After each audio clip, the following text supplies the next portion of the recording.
Sanmanani, we're back in part 2. Please go check out part 1 where I was talking about the situation and I set up establishment thing. Dark Canyon, Abyss, there, go YouTube, you know. All different kinds of ominous sounds in the background, water dripping in just your channel alone.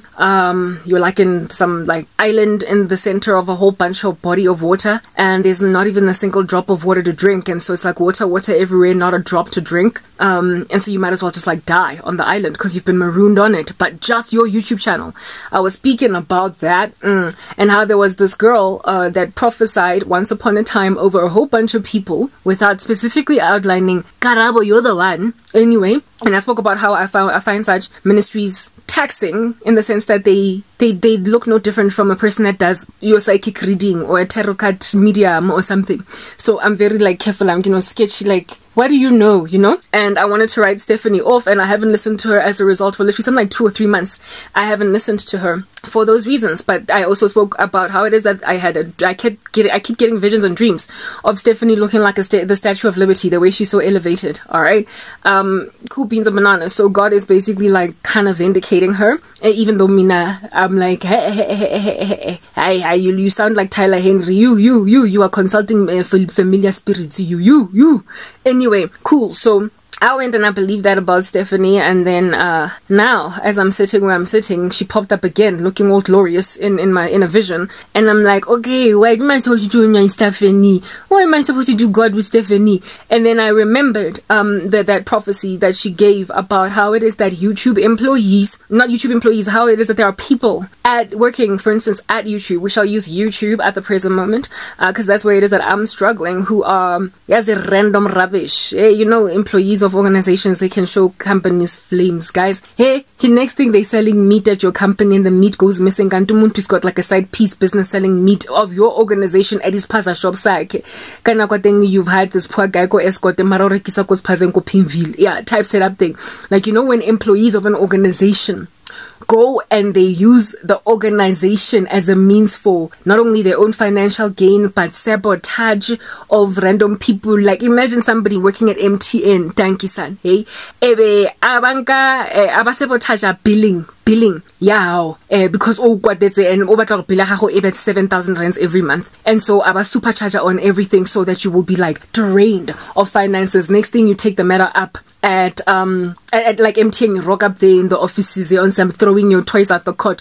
Katelemina 7,000, what nonsense is this? Only to find out that Jabu Shabalala, literally admin, like when they go and they like investigate inside your account as the complainant, and then they recognize the administrator, Jabu Shabalala, was the one that hyperinflated your billing. What is this? What do they call it? When they provision, it's called provisioning. When they're provisioning your particular account to double charge or triple charge. Jabu injangana esebenza call center, grand shop, only admin permissions. Kodwa, he's not the CEO. He doesn't get to make such a decision. And so, like the inflated bill of the complainant is because ujabu no mona of like samkelo ngaphandle la manje samkelo bizuya roller on the floor in the reception go MTN. Only to find out ukuthi uJabu, call center agent earning 7,500 rand a month, dude, is nothing in comparison to the bigger, grander scheme of the organization. Kodwa umoshela omunye umntana umsebenzi, and so therefore wreaking reputational damage in the company's name. Sometimes companies have got such random bandits on the ground. As when I used to work at MTN, I don't know how many times in my 5-year tenure, the call center agent hwakena magata maponisa, as in the scorpions. The Scorpions rocked up and they arrested. Like, it was such a spectacle, as in thinking, let's grab some popcorn, girl, tamolata cappuccino, I will hold your seat, and you literally just watch these kids get taken out in handcuffs, one after the other by 20 call center. What were they doing? They were they were embezzling funds, using some billing system in the call center. Abanye were taking our numbers, Rika, in order to, in this country, there was a law that was introduced that said that you have to register your cell phone number type setup thing. Rika, they would like give numbers over, like produce them in the system, the permutations that manufacture numbers in the system. They would produce them and give a whole batch of them to my Pakistan.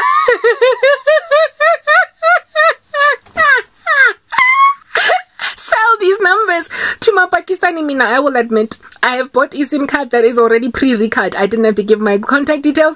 I did not have to give my address, proof of residence, nothing. I just bought it, and the dude at it was go for ways. The dude in the store, Indian man, he was like, "Don't worry, my sister, it's already recard." I was like, "Oh, you don't need my ID, you don't need my proof of residence." He was like, "It's already recard. All you need to do is just put the SIM card and then you could." I was like, "You've saved me time." I lost, you know how God judged me for that? I lost that phone with that SIM card, and people already knew that number. When I went to was it Vodacom or Cell C? I know it was Vodacom. When I went to Vodacom wanting to do a SIM swap, and they gave out the same number because all my people had that number. They were like, "Ma'am, we need your ID number. We need your address." I gave it to them. They were like, "Your number's not on the system," and I remembered. It was Telcom, it wasn't Vodacom. And I remembered, "Oh no, I bought this on the black market." I remember that I bought it on the black market. Anyway, yeah, no, these kids at MTN were like selling batches of cell phone numbers, permutations that were produced by the system to Pakistani in big numbers so they won't have to recur for the sake. I mean, this is like criminal syndicates, people who want to, go unnoticed, not have to obey the law, because you don't then on that day have to pay tax money. You don't have to declare anything. You can do random shiga international businesses, drug trafficking, money laundering. And these kids were like the numbers and they got freaking caught, of course. Like, if you're gonna have like a batch of numbers produced by the system, because how at some point it was 081, 083, 073, and then they started becoming 06 because the permutations were running out. When you start to notice that there was this like batches of permutations of numbers just missing off the system, you don't know where they are, they're ghostly, you're gonna start investigating who is the administrator, who is linked to these numbers missing. And there were like these kids that popped up, call center agents that, Pinky Shabalala, Brenda Mazibugo, John Van Niekerk, and these like random buffoons got busted. Next thing, one Yanamaskop. I'm a boots, I'm a hand, I'm a soul.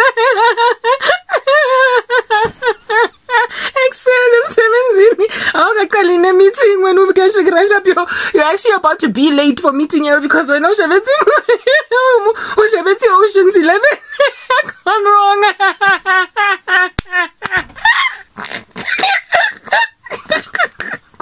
Let's say Ocean's 13 go wrong.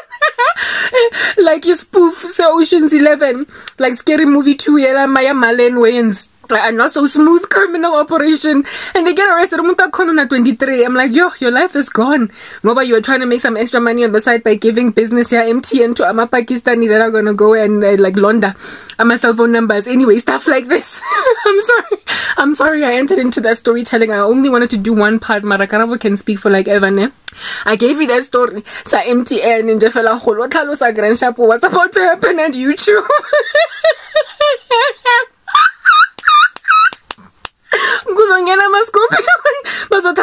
And these people are going to be like, yo, and like, no, son, you go to work in the morning, receptioning,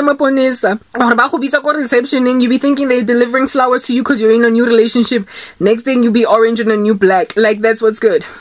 Yeah, something like that happened so many times. Like, so I don't know. I bet I can count it on my one hand how many times at MTN we like had left our offices because there was a new movie being shot in the reception. Let's